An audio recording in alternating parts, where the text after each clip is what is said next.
Then you have Pilkington, Mr. Pilkington. Yes. Mr. Pilkington is the owner of Foxwood, a large neighboring firm. This one is a large neighboring firm. He and his firm represent the United States. United States, was coming up that time, during the time, in this second or third decade, like, okay, 1970s, 17. The French Revolution the Russian Revolution took place in the year 1917. So till that time, America was not a very powerful country the way it is now. It was not.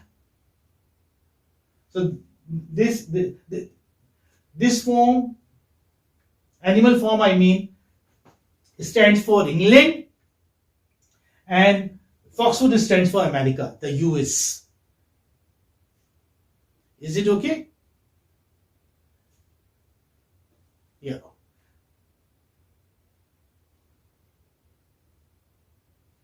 This is fine.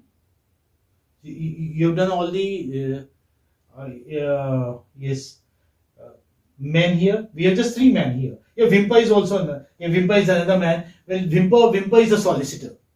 Whymper is a solicitor.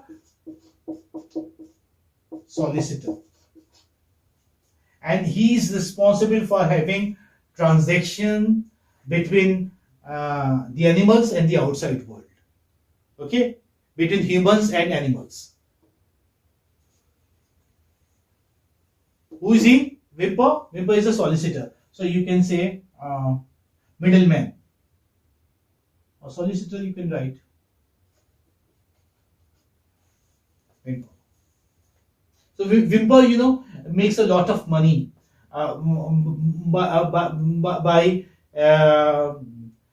having the humans and animals transaction.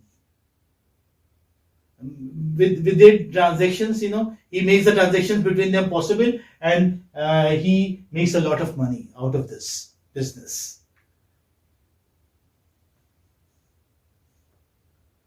Yes. Now we come to other animals. The first one here is Benjamin, that I have written here. Benjamin is an old and pessimistic donkey. He's a cynic. Who's he? He's a cynic and a pessimistic donkey. No one on the farm knows exactly how old he is, but it is hinted that he has been around there in the farm for a very long time. He's the most senior animal there on the animal farm, because animals would say that we have been watching him or seeing him since the beginning. It's like that. So he's very old. He's never enthusiastic. We do not see him zealous. Okay, he lacks gusto. He's never enthusiastic when things go well. Like, we feel good, we feel enthusiastic, we feel joyous when things go in our favor, but it's not so with him. He never feels enthusiastic. He never feels joyous. He never feels zealous when things go well for the animals. Likewise, he's never surprised or upset when things go wrong. So what do you call such a person? Can you tell me? A person, where like pains and pleasure do not make any difference. What that person is called? Well, I am giving you a hint. The word begins with S and ends on C. What is that person called? A person, it remains just the same in pleasure as well as in pain.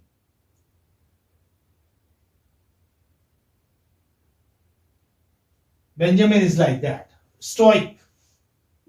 Okay? S-T-O-I-C. Stoic. Remember this word. Stoic. So he is kind of stoic. You won't find him thrilled. And you won't find him very sad also. Yes, we find him a little sad when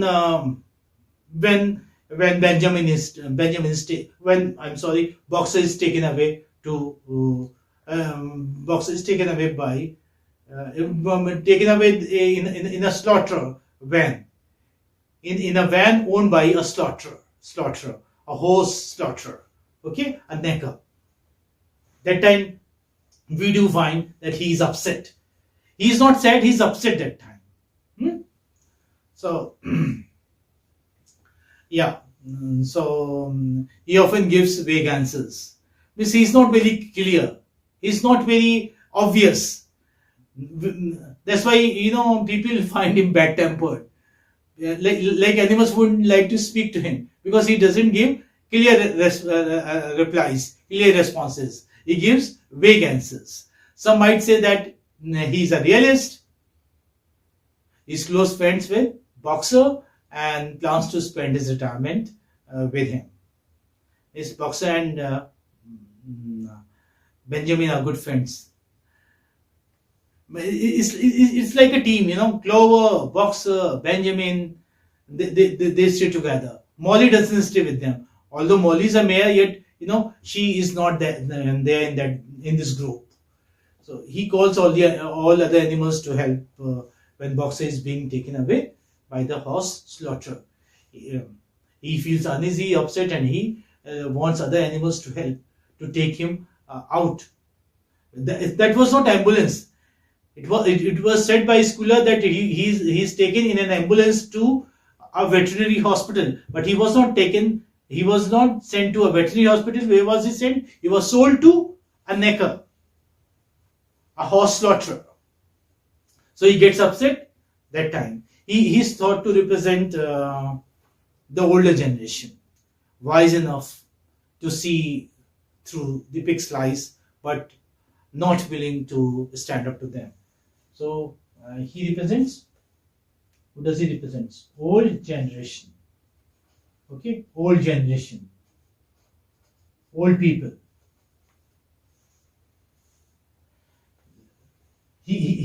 All animals are like that way, So you may say that Benjamin is no exception. He sees the weaknesses, sees through pigs, okay, their bad behavior, their injustice, yet do not raise voice. So Benjamin is like that. Represents the old generation in the animal form. Then we have Moses. Who do we have? Moses. Moses is a raven. I'm removing this because this might, confuse. Yes. We have 4 groups: pigs, horses, and other animals. So we have Benjamin, we have Moses. Moses is a raven. He's a favorite of Mr. Jones. Okay, he's an old raven who occasionally visits a farm. After when Mr. Jones leaves, he also leaves the farm, and he keeps visiting the farm, but only occasionally. He tells animals stories about a heavenly place above the clouds called Sugar Candy Mountain. He talks about Sugar Candy Mountain. Sugar Candy Mountain.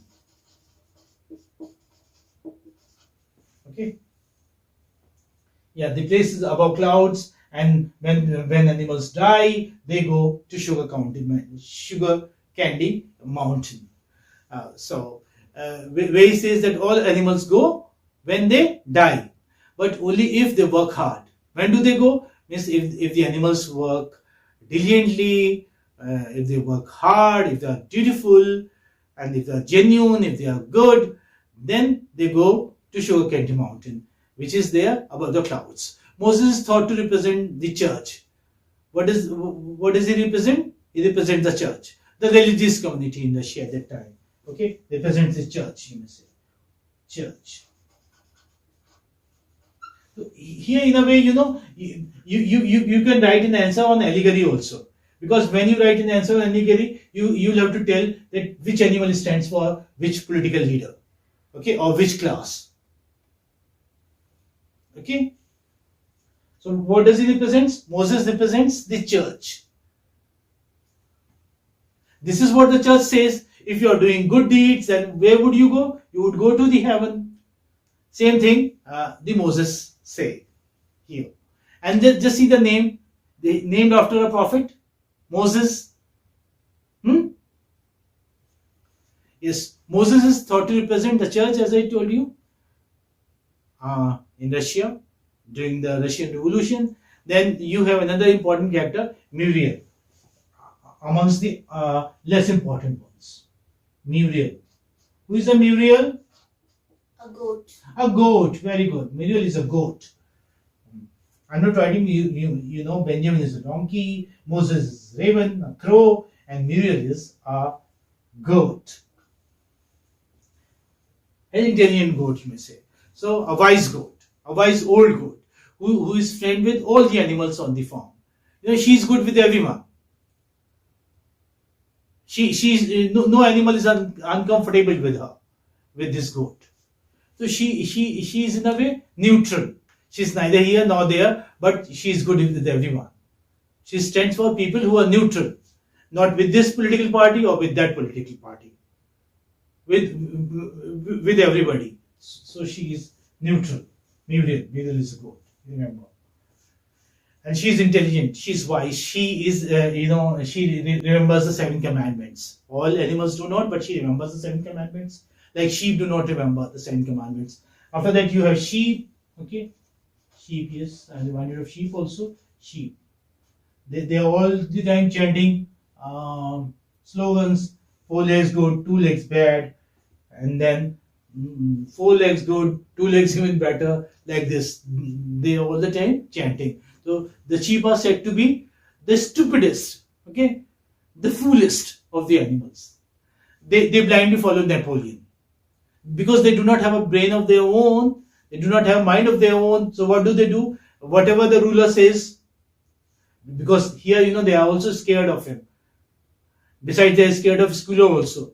Schuyler would go and report Napoleon that the sheep didn't agree or the sheep didn't say this and that. Then, they just chant whatever is told to them by Napoleon. Like 4 legs good, 2 legs bad. Sometimes Napoleon gets the sheep chanting to stop people talking. A trick that Stalin also adopted sometimes.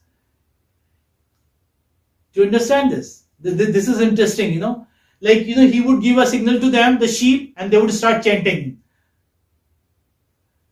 Earlier, in the beginning, they were chanting 4 legs good, 2 legs bad, 4 legs good, 2 legs bad, and later they started chanting when pigs started behaving like human beings. They started chanting 4 legs good, 2 legs even better. 4 legs good, 2 legs even better. So we can see this change. They are very adaptive.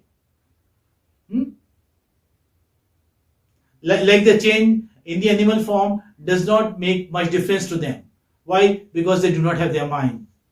They are stupid. They are considered the stupidest animals. So now you can imagine who they represent. They represent the blockheads. Okay, Muriel represents the wise people. However, they represent the fools, the stupids, the blockheads. Fools. Yeah. Then you have hens also. Hens also, they are the minor characters, but I appreciate hens. Why? Because they are the ones, who protest against Napoleon.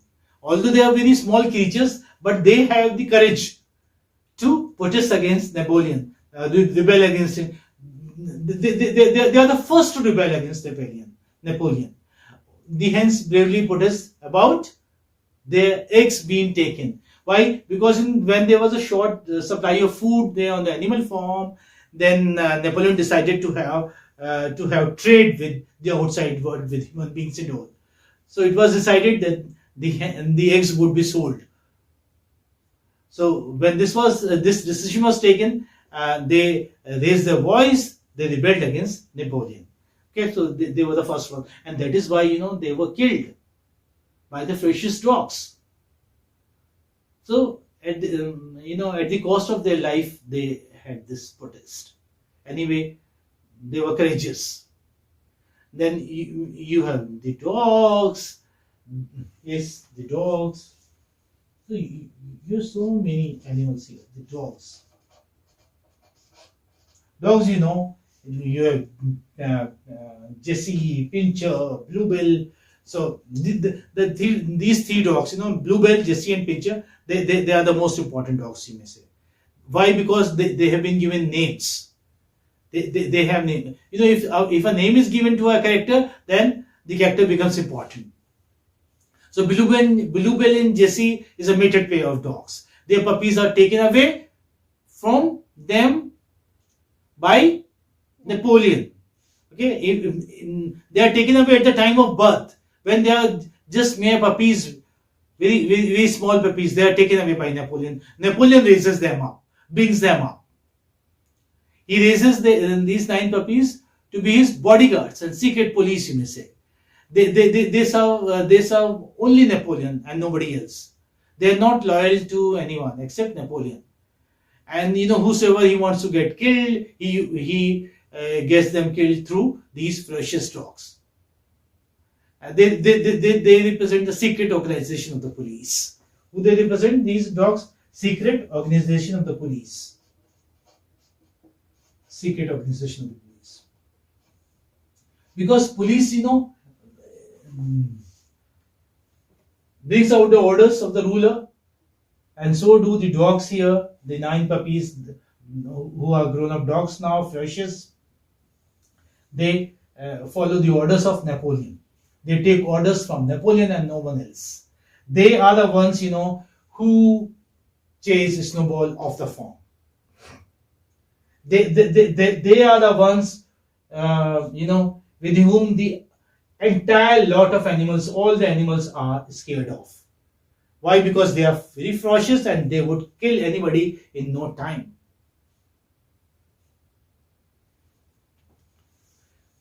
So now the only animal which is not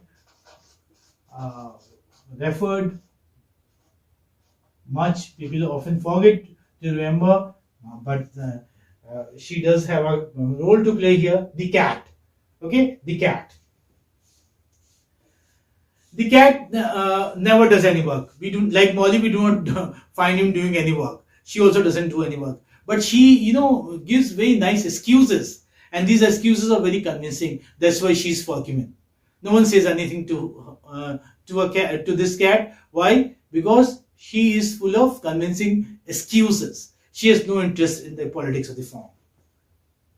She has no interest. Like Molly, she too is not interested in the politics of the farm. So these are the characters. We have discussed almost all the characters that we have in the animal farm, and we have discussed about the political leaders, also the classes they stand for. I hope it's okay. Yes, sir. It's fine. Yes, You understood? Yes, sir. Is there any problem? No, sir. Okay. Thank you.